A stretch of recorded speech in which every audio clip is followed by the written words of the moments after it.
the United Nations has suspended all aid movements there in the war-torn country. Military aircrafts, all of these are just simply not able to provide aid to those on the ground. The UK-based Syrian Observatory for Human Rights said at least 32 people were killed in dozens of airstrikes launched in and around Aleppo, this after the truce officially came to an end. The Russian Defense Ministry says Russia and Syrian air forces were not involved in the strikes, though. U.S. Secretary of State John Kerry says that despite the violence in Aleppo, the ceasefire is not dead. His statement comes right after the Syrian military announces that the U.S.-Russia brokered truce was over amid numerous violations. 2 convoys carrying aid to rebel-held Aleppo were struck at the Turkish border on Tuesday. Now, to talk about this situation, we're going to go live to our guest over phone. We have the head of the communications of MSF in India, also known as Doctors Without Borders, Nancy Barrett, joining us now. Nancy, thanks so much for joining us. We appreciate your time. Let's start off with you, first of all, talking about this situation, the recent developments with the aid or organizations there being impacted on the ground. What is that like, and what does this mean for the people there in Syria? So first of all, I would like to say that as MSF, we are deeply shocked by the continuous attack and by this one that happened just today. And we would like to express our deepest condolences to the families and friends and colleagues, fellow humanitarians who lost their lives today, trying to help and to alleviate the suffering. MSF strongly denounces this attack, which is another example of the continuous disregard paid to the basic rule of war in Syria. And we demand that all warring parties involved in a conflict in Syria respect humanitarian workers and civilians, health facilities, and civilian infrastructure. Nancy, let's talk about what exactly some of these workers that are on the ground typically have to do. Let's talk about the roles, the responsibilities. What type of aid relief are they providing, specifically agencies like yourself with Doctors Without Borders? What are they doing on the ground, and how difficult is the situation for them to deal with? So in a conflict like Syria, access to our patients is always a difficult matter. And when we have difficult scenario like Syria, the way MSF would operate is to have what we call the remote support. So that's exactly what we're doing in Syria, that currently we're offering more and more remote support to over 150 medical facilities across Syria, which means that we send medical supplies, including drugs and equipment. Now, you mentioned that you guys are there to provide supplies. You guys are there to provide and help with relief with some of the patients there.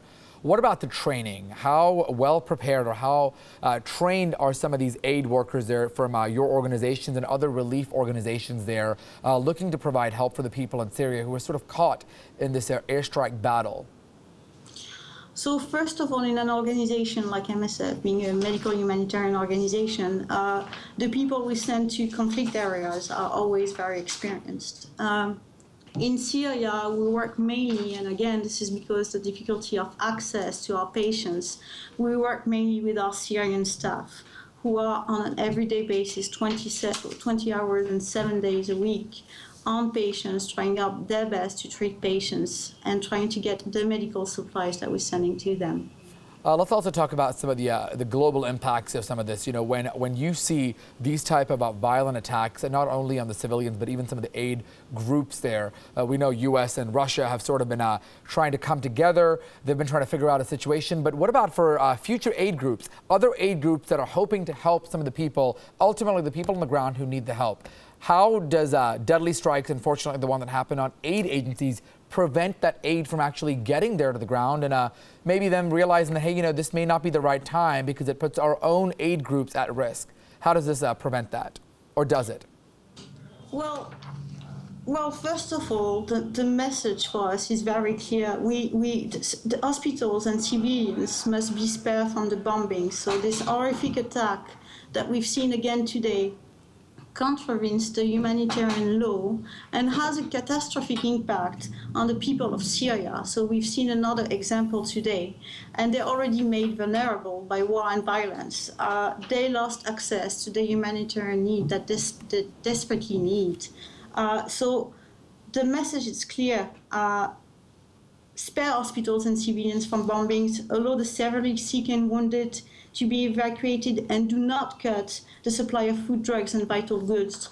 So our message is what we demand as MSF is that the major international power involved in this conflict assume their responsibilities and take more concrete steps to put an end to all these attacks against civilians and medical facilities and humanitarian convoy. Why do you believe the aid workers were targeted? Why do you think they were impacted? Was it a question of being at the wrong place, the wrong time? Well, it is for us. It is very difficult to comment because we are not military experts. So we're not certain if these attacks are intentional or not. What we see, and again, what we demand, is to let humanitarian workers do their job, which is under the humanitarian law.